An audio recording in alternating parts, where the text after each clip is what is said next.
जी, अस्सलाम वालेकुम। अक्सर औक़ात ये पूछा जाता है कि जी पंप एंड डंप क्या होता है?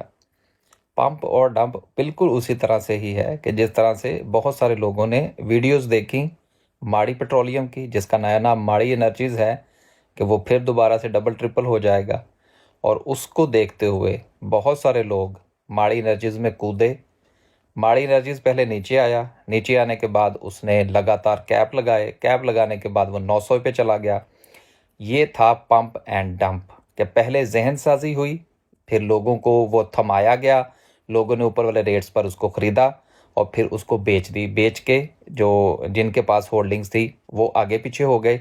अब हर तीसरा सवाल जो हमारे पास आता है, बल्कि हर दूसरा सवाल, वो माड़ी एनर्जीज़ का होता है। यही वजह है कि मैं गुजारिश करता हूँ कि आप दोस्त अहबाब वीडियोज़ देख के शेयर्स के पीछे मत भागा करें, और जो शेयर चल जाए उसके पीछे मत भागा करें। अपनी रिसर्च किया करें, चीज़ों को समझा करें, फिर बाय किया करें। उम्मीद है कि आइंदा आप ये गलती नहीं करेंगे।